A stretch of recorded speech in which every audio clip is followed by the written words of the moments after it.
It's an NFL playoff divisional round edition of Betting with the Barbers, powered by Superbook Sports. Ron Kruk, along with former New York Giant Tiki Barber and former Tampa Bay Buck Rondé Barber. Guys, it's not too often that we get to say this, so I think we should enjoy it.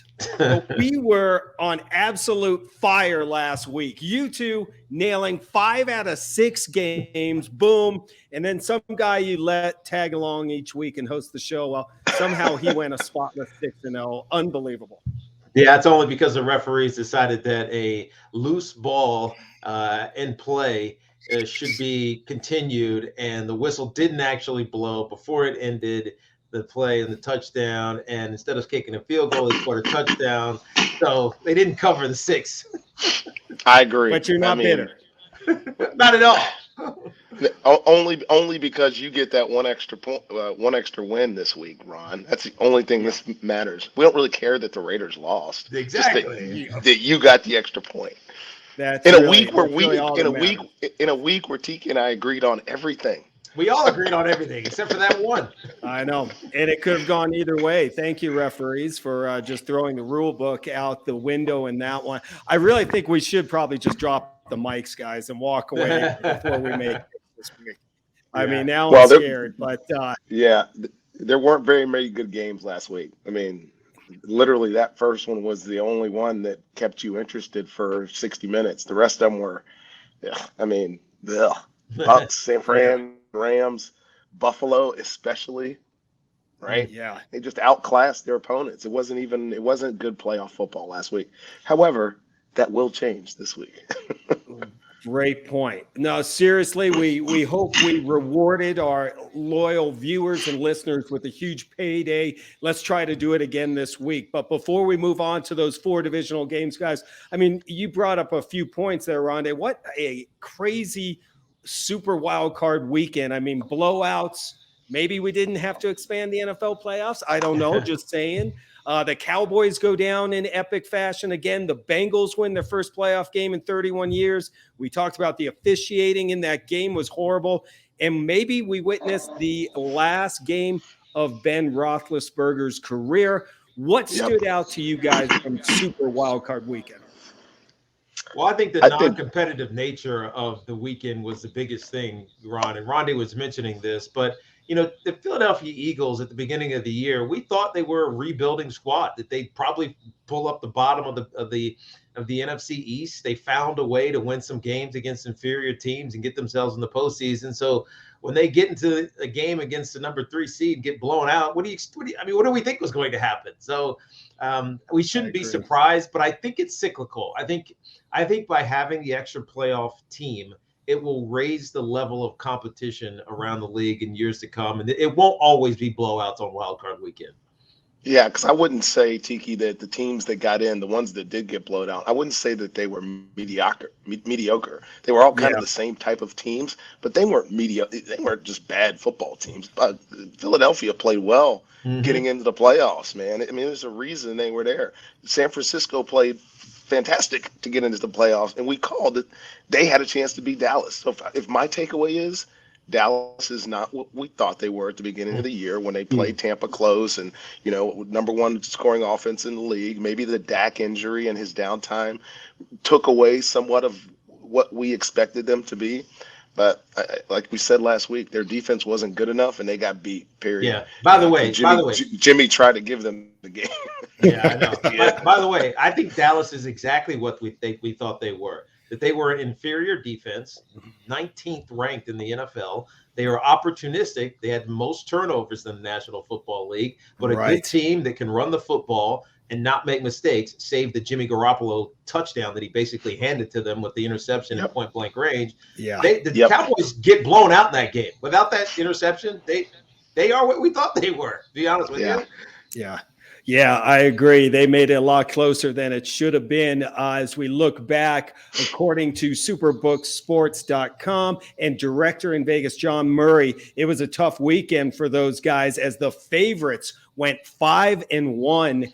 And so that was a little tough for them to swallow in Vegas. But in speaking with John Murray, he thinks the divisional round things could turn back towards the Dogs. Again, the Dogs were the ones that covered the most games against the spread during the regular season. All right.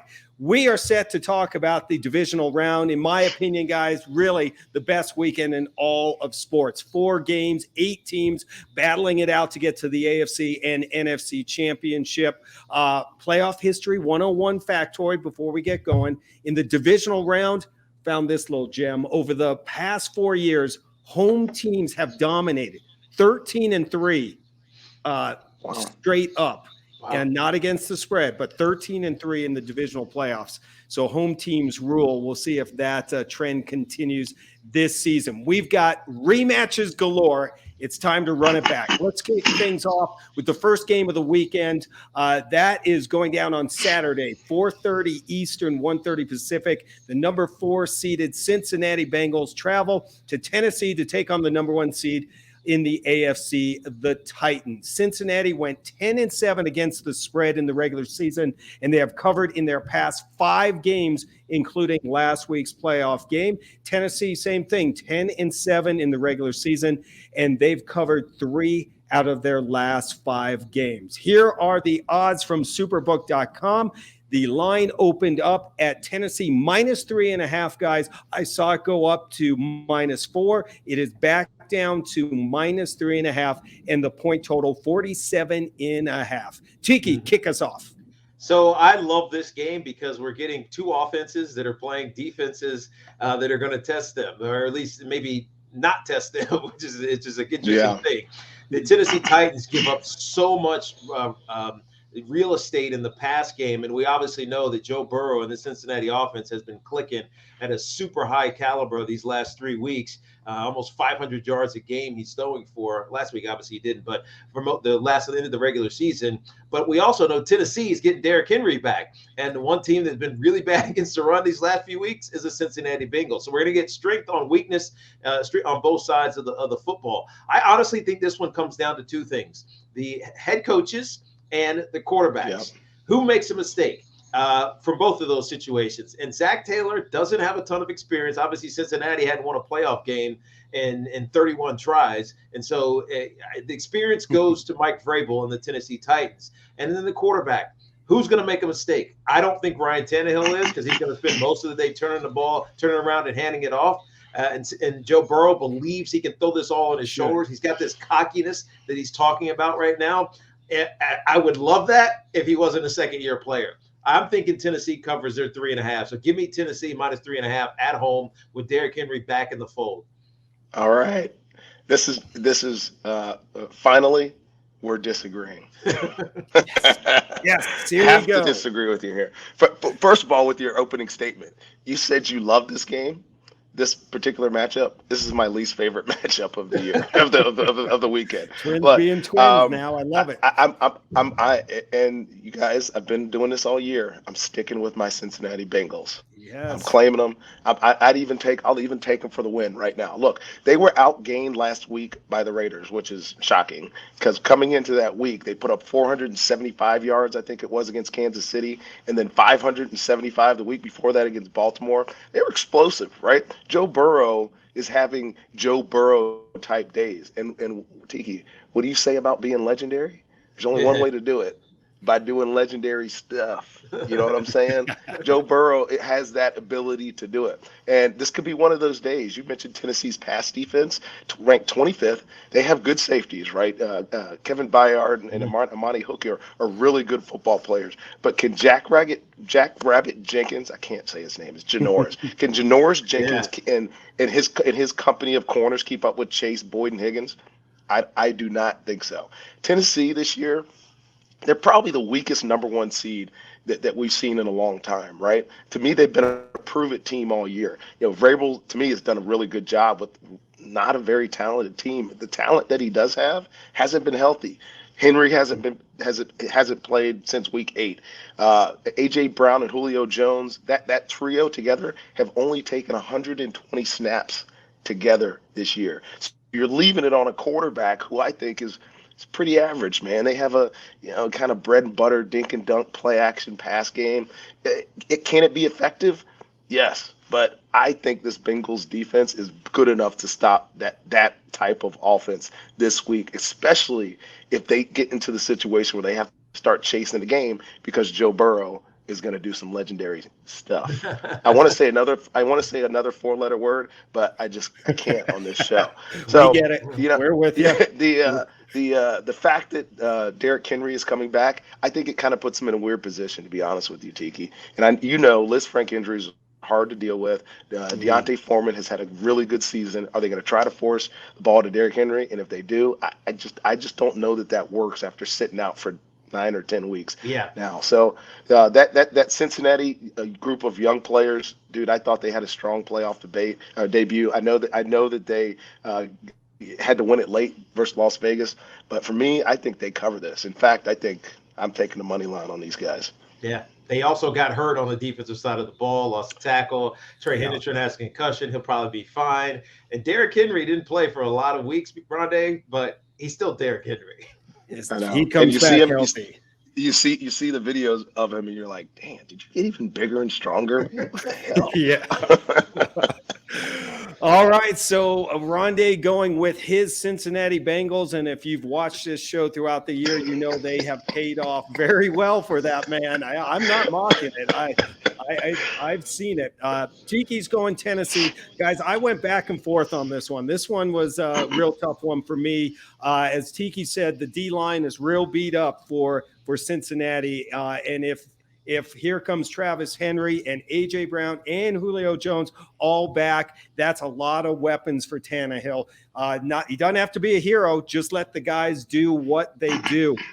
If Joe Burrow comes out and he just destroys Tennessee or has a great game, making his first playoff start on the road, I'll start the MVP chance for Joe Burrow. I mean, he has impressed me this entire season. He's going up against a tough Tennessee defense. They've allowed the third fewest explosive plays in the NFL. They came in number 7 in total sacks. So I think the key here, Bengals O-line, can they protect Burrow? I think he gets pressured. I think the Titans offense does enough to get the win.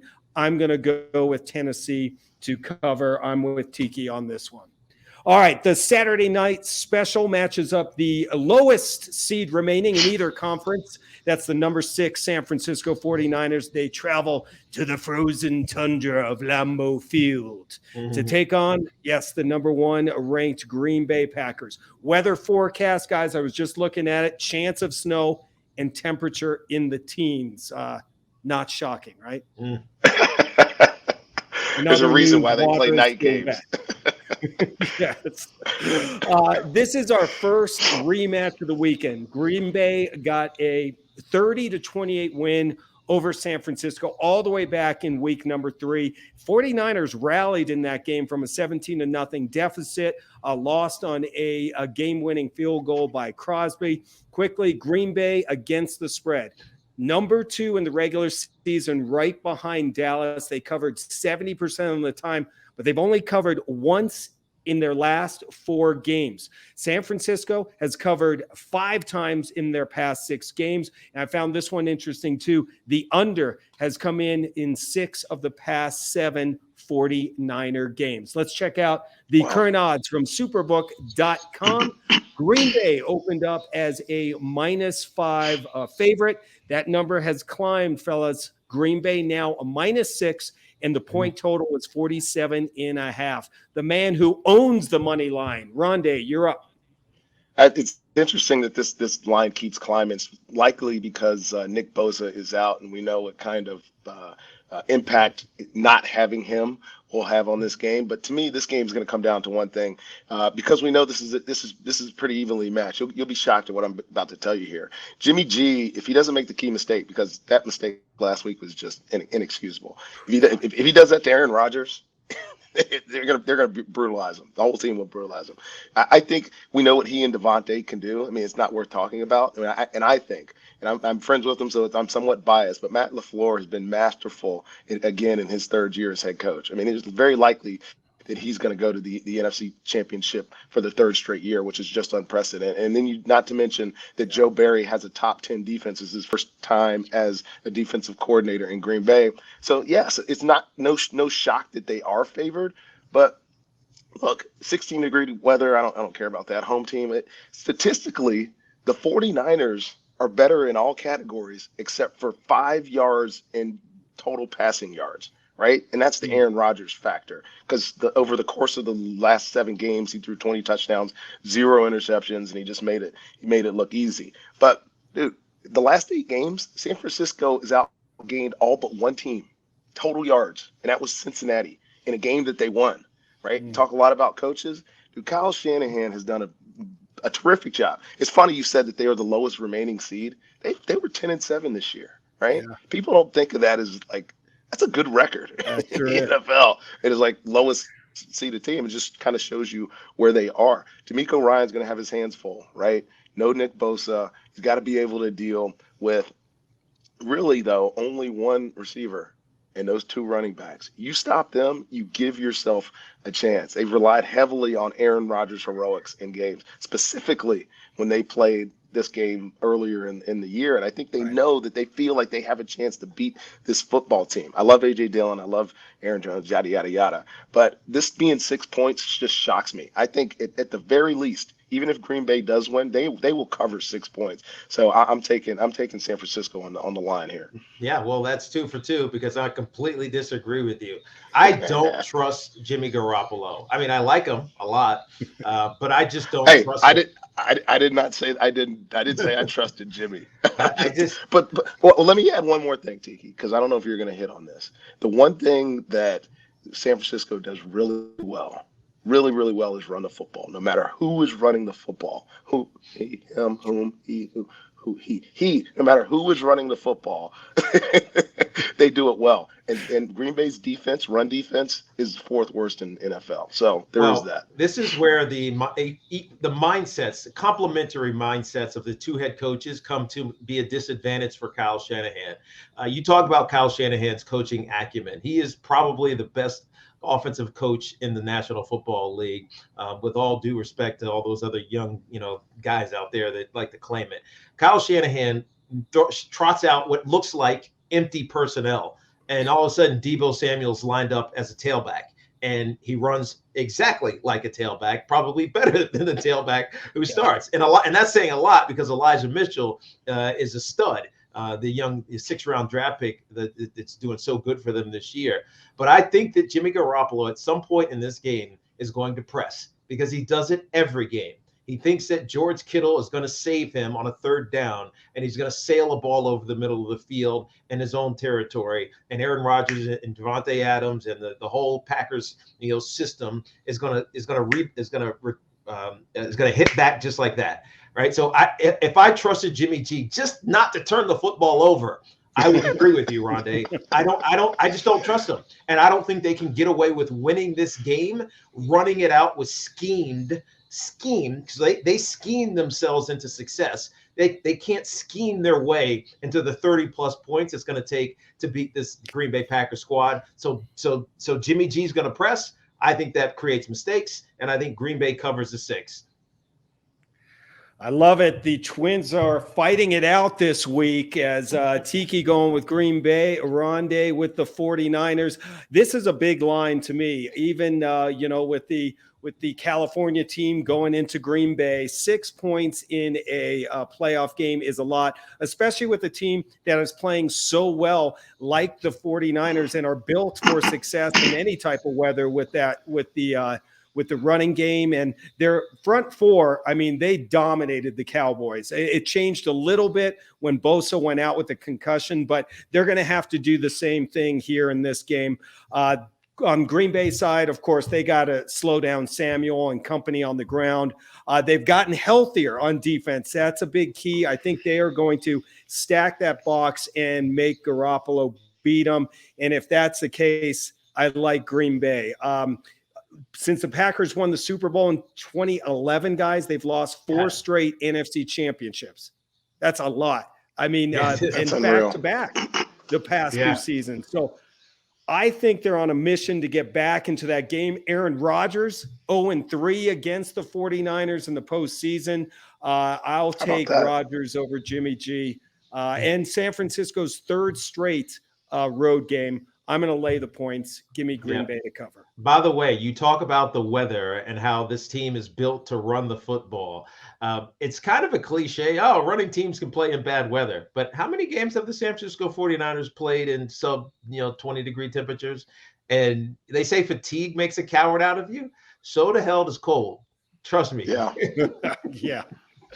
I'm sure. Yep, absolutely. Great point. All right, fellas, let's keep it rolling. And another rematch in the first game on Sunday, beginning at 3 p.m. Eastern, high noon Pacific time. The number 4 seed in the NFC, the LA Rams, travel to Tampa to face Tom Brady and the number 2 ranked Bucks. LA beat the Buccaneers at home in week number 4. That score was 34-24. Tampa Bay went 10-8 against the spread in the regular season, but 7-2 at home, and they have covered the spread in 7 of their last 9 games. On the flip side, LA 5-7 against the spread in their past 12, covered 1 out of their last 3 and 5 out of their last 7. Here are the odds from superbook.com.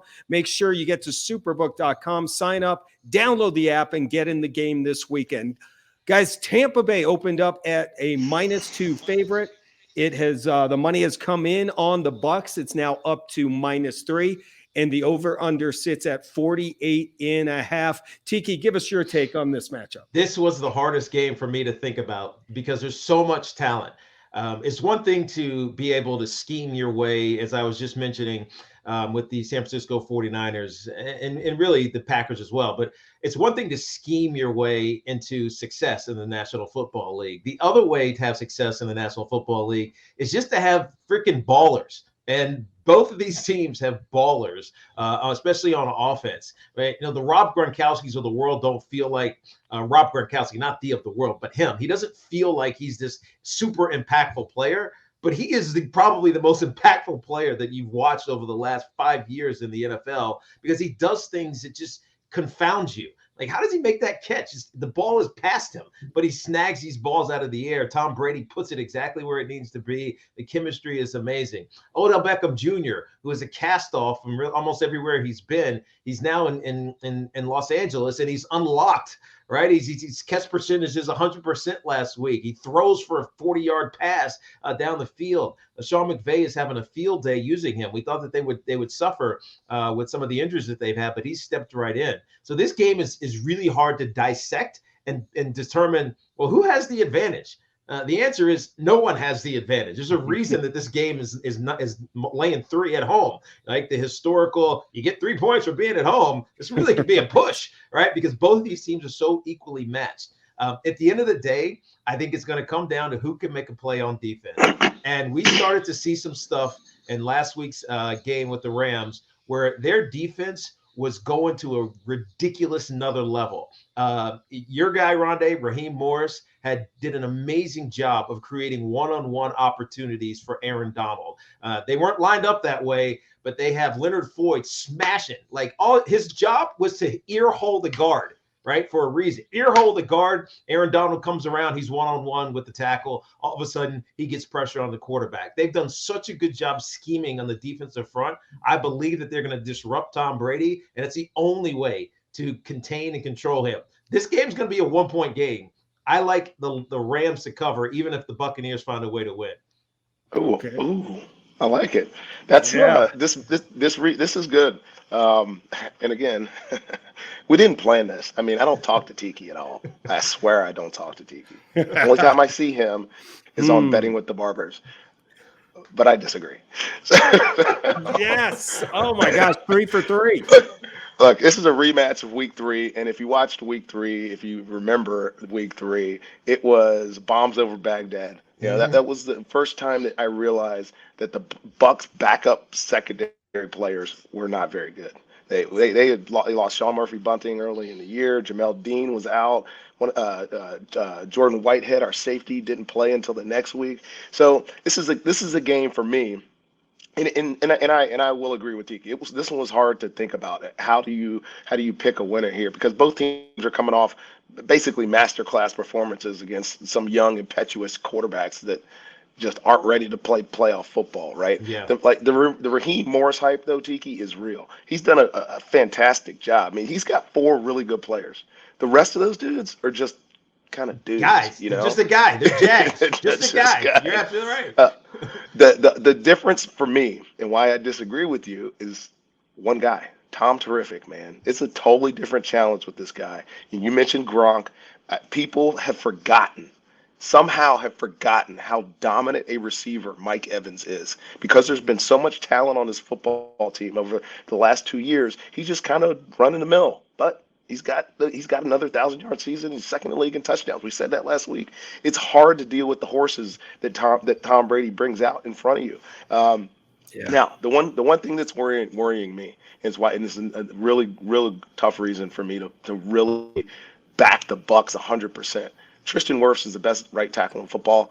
He's got a high ankle sprain, and I don't know if he's going to play. And now you're talking about 2 other Pro Bowl linemen and a right guard that's okay, and the backup that's not very good at right tackle, who's ever lining up on that side of the ball is probably going to have a field day. Philly ended up with 4 sacks last week for a reason. Tristan Wirfs went out, and they were the least sacked team in the league. Now, I think the really interesting thing that Raheem's going to have to do, how do you deal with those 2 guys? Jalen's going to cover one of them. I don't know what it's going to be. The rest of it, he can be a chess piece, but I think in this game he'll cover Mike Evans and say, if one person's going to beat me, it's going to be Rob Gronkowski. And here's why I'm disagreeing with you as well, Tiki. Matthew Stafford didn't have to throw the ball last week, right? He only threw the ball 17 times last week. They showed a willingness to run Cam Akers down Arizona's throat, and he did. Sony Michel, they ran it straight down their throat. They are not going to be able to do that this week. This one to me is going to be a balls flying over Baghdad type of deal, because this over under at 48 seems like, really? What game do you expect? Ultimately, neither one of these coordinators want to run the football. They do it because they have to, right? Now, this Bucs defense can be vulnerable. Yes, they got some injuries. Cooper Kupp, Carlton Davis will probably be one of the best matchups of the weekend. Carlton Davis is a really good corner, man, that nobody talks about. But overall, they give up too many yards. But that being said, the Bucs get into the playoffs. Tom Brady hasn't lost a divisional game in 10 years. 10 years, right? There's a reason this dude is the GOAT. And I think he's at least 3 points better. Ryan Suckup has had a kind of iffy year, but I bet you he kicks the game-winning field goal and covers his 3 points. Wow. I Cincinnati and Tampa this week, Rondé. Shocker. I think I said that week 1. I think you week 5, week 7. Not shocking at all. I love it. This is great. And you guys have disagreed on every game. For me, researching this one really came down to a lot of points you made. The Bucs O-line and the defensive front for the Rams. If everyone was healthy, I think this would be, that whoever won that battle would win the game. But the Bucs are not healthy, and that's the ultimate X factor to me. I mean, Tom Brady's kryptonite is a fierce pass rush, and the Bucs have some serious issues on the line. You mentioned it, Rondé. You keep an eye on the injury reports, because right now, as of this recording, it's questionable if center Ryan Jensen and Tristan Wirfs will play. They both did not practice on Wednesday. Check out the injury report on Friday. That could change things a lot. And a banged up offensive line against the Rams front of Miller and Donald and the rest of the game, I think is going to be the key. But then it comes back to the GOAT that you were just mentioning, who is 14-2 in divisional round games. Unbelievable. Speaking of injuries, we'll see if Leonard Fournette's status it changes.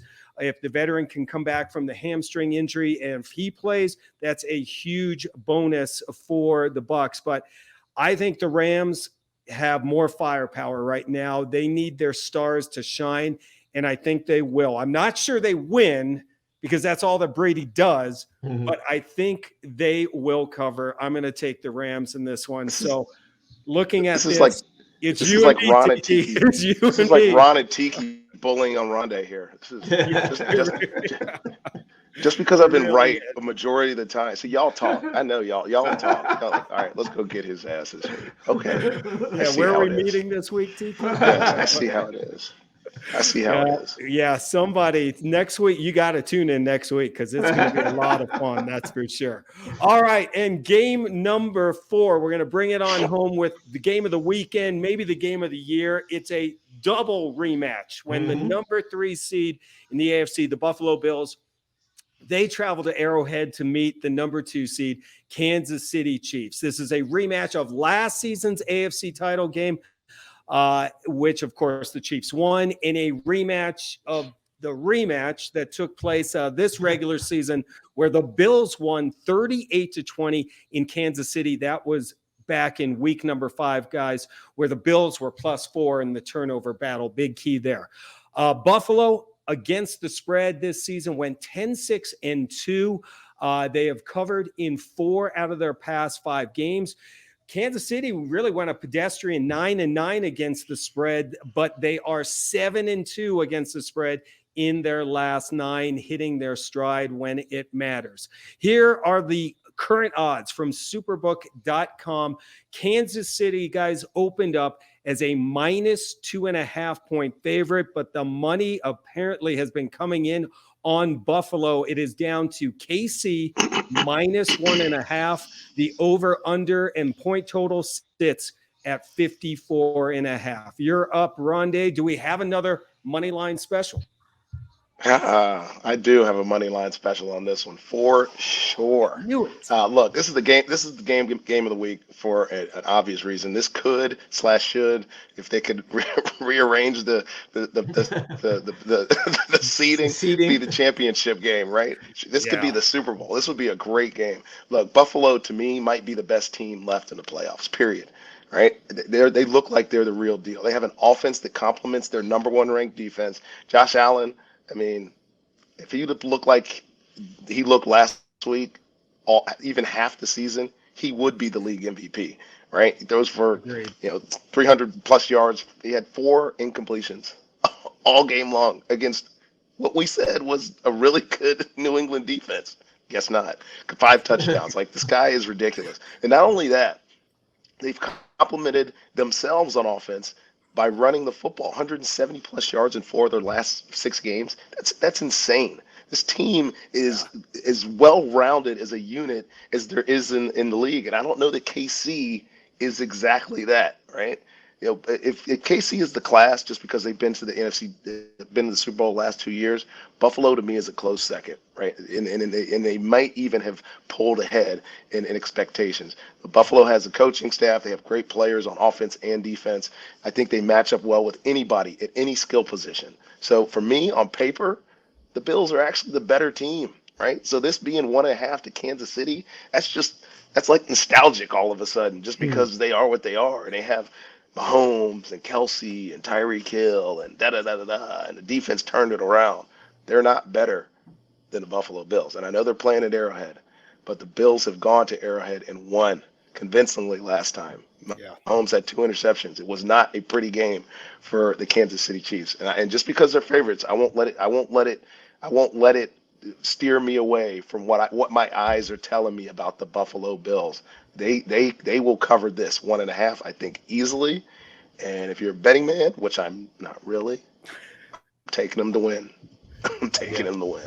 Money line, Tiki. All right, are you going to join your brother on this one, or do we have a 4 for 4 in the disagreement category? 25%. We're agreeing because I'm right with you on this one, bro. This was. I don't know if I've ever seen a perfect game. Now, it wasn't actually a perfect game. They promoted it as one last week with the Buffalo Bills beating the New England Patriots because they scored on all 7 of the possessions. It wasn't perfect because they missed 2 extra points. However, when you have a quarterback who has more touchdowns than he does incompletions, then it's pretty damn perfect. Kansas City is really good, and they will be for the next half a decade. because they have one of the great quarterbacks of this generation, maybe the best of this generation. Obviously, Aaron Rodgers and that crew, Brady, they're the previous generation. However, he still makes some dumb decisions as a quarterback, and he confoundingly turns the football over. And what we know about the Bills is that they will take advantage of this. They have an excellent defensive-minded head coach in Sean McDermott. They have an unbelievable offensive coordinator in Brian Daboll, who, by the way, I'm raising my hand. Next coach of the New York Giants, I want Brian Daboll. If Joe Shane, the executive who the Giants are interviewing, comes, you better bring your head coach or your offensive coordinator as the head coach. I love Buffalo right now. I think they went through a little bit of a rut period during the year where they were experimenting with playing with tight ends, right? They are a base 3-wide offense. They want Emmanuel Sanders and Cole Beasley and Stephon Diggs just running around doing crazy stuff. If they need to run the ball, guess what, Josh? Take off and go. They experimented with this 12 personnel just so they could throw some, change-ups into the mix. It didn't really work. You know what? They're better off letting Dawson Knox be a 4th wide receiver in 11 personnel. And I think that's what they're going to do all game long to this Kansas City defense, which has been hyped because they're better. They're still not elite, but they're hyped because they've been better. It is hard. It's hard to check a team when you can just throw up a ball on a throwaway and it comes down to be a touchdown like Josh Allen did last week to Dawson Knox. I like the Buffalo Bills as well to cover the 1.5. All right, Tiki Buffalo, Rondé Buffalo. I felt bad that we were bullying Rondé, so I'll give you a little preview where I was going with this one. Hey, Mahomes versus Allen could be the new Brady versus Manning QB rivalry in the AFC 100%. for a long time. I agree. Guys, I mean, second year in a row, these two are meeting in the AFC Championship, and I think that's a big key. You both brought that up. Hey, Buffalo now has the AFC champion experience of going into Arrowhead and really hanging tough with them. They have the top-rated defense in the league, a strong pass rush that could give Mahomes some issues. Now, facing Mahomes in Kansas City, a little different than facing Mac Jones at Buffalo, but still, I think that this Buffalo defense is coming into its own and really playing their best football as this season goes on. Kansas City loves to blitz, and that could give Josh Allen the opportunity to get out of the pocket, and I think his legs are the key. His running ability might be the difference in this game. Last week we saw what he did, throwing for over 300 yards in that game and leading the offense for 7 scores and 7 possessions. I mean, this could be the game, in my opinion, guys, that takes Josh Allen to that elite quarterback level. You get a win in Kansas City, I think that will do it. I'm going with the Bills to cover and possibly win outright. Yeah. By the way, you saw last week, it's not just the offense. We talk always about this Bills offense. Last week, the New England Patriots were on a drive to tie the game 7-7. And the interception that Micah Hyde had coming over from center field on cover one to one-hand it, right, and steal it away. So that was a touchdown. It was a perfectly designed play. Mac Jones made the perfect throw under pressure. It should have been a touchdown, 7-7 game. We have a ball game. Micah Hyde ripped that thing out of the air, covered 20 yards, and their secondary with Jordan Poyer as well is elite. Yep. They have been for a couple of years now. Yeah, Poyer's an all-pro for a reason this year. They are very, very good. And I'll also mention, I meant to say this too, Kansas City, I know a lot of people love Kansas City. Two of their last 4 wins have been against the Pittsburgh Steelers. They lost to Cincy. They had to go to overtime to beat the Los Angeles Chargers. To me, they've been a little less than convincing, even though they went in on a high and into the playoffs. So this is Buffalo all the way here. I love it. It's going to be a lot of fun. So quickly, just to recap, Rondé's going Cincinnati, San Francisco, Tampa Bay, and Buffalo. Tiki's got Tennessee, Green Bay, LA Rams, and Buffalo. And it's the Tiki and Kruk show this week. I've got the exact same ones.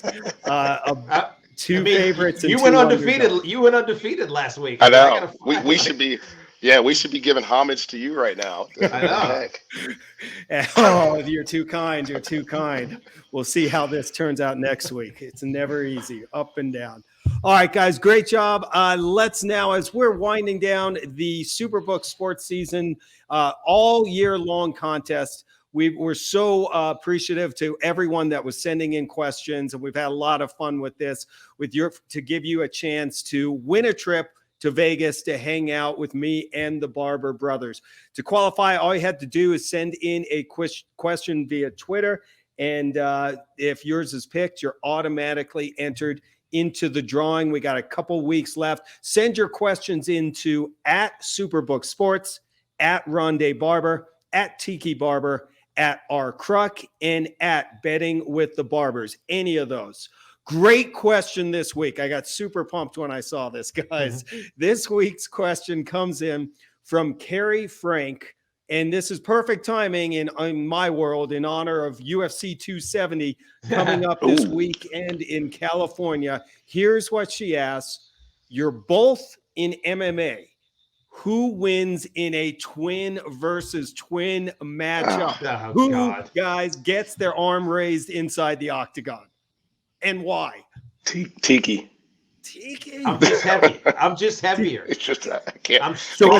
It's a weight class thing. I'm stronger. It just is what it is. I actually boxed. Yeah. I had to box in order to learn how to block. I'm not joking. I really did. 100%. We both wrestled, but it's been years since we both wrestled. But I think I definitely win. Ronnie's old, beat up. He played 16 years, man. Oh man! That's why I run marathons. He plays golf. He has to because he can only walk. Can we make this an 18-hole golf competition? Actually, can we make this a 3-hole golf competition? And that's what. Rondé, are you tapping out? Are you tapping out? I'm tapping out. Oh, I don't even want any. I don't even want parts of that. I respect. Although the last time Tiki and I got in a fight, Tiki broke his wrist. Dude, I was 16. Oh. I was 16. Come on.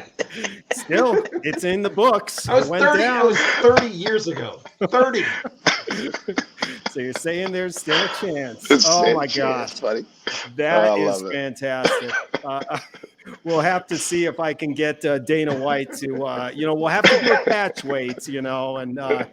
But no, that sounds more like a Triller fight, not necessarily a no UFC question. Fight. No question. Man. Oh, that's fantastic. So true. So true. Hey, guys, awesome. Quick reminder, if you are here in Colorado, I'll be hosting a UFC 270 watch party this Saturday, January 22nd from the Superbook Sportsbook in the Lodge Casino in Black Hawk, Colorado. Join us for the UFC's first pay-per-view of the year. We'll have the NFL games on, of course, as well. Main event of UFC 270, Francis Ngannou battling Cyril Gane in a unification bout for the heavyweight title. So come on up, sign up at superbook.com, download the app and get in on Superbook's UFC 270 knockout promotion. Just make a wager of $70 or greater in that main event and earn a $5 bonus voucher for every knockout, TKO, or DQ that happens on that card. And there will be some finishes on this card. I promise you that. My favorite weekend of the NFL season is here. Tiki, Rondé, any final thoughts before we get to the playoff games? Yeah, this is where this is where legends are made, Rondé. In order to do it, you got to do legendary.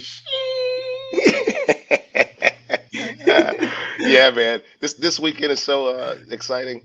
I have no tee times on Saturday or Sunday. Let's go. This is the first, people. What were the odds on that? Superbook, you got to tell me exactly. That one. Wow. 1,000 to 1, 1,500 to 1. It must be a big weekend of football, guys. Well, absolutely. Enjoy the games and make sure you sign up at superbook.com. Download the Superbook app for the latest odds and follow us on social media. Betting with the Barbers airs on Twitter, Facebook, and YouTube and at superbook.com. New episodes drop every Thursday at 6 p.m. That's Eastern, 3 Pacific. And the podcast version of Betting with the Barbers is available on Apple and Spotify. For Rondé and Tiki Barber, I'm Ron Kruk. Enjoy the playoffs, everybody.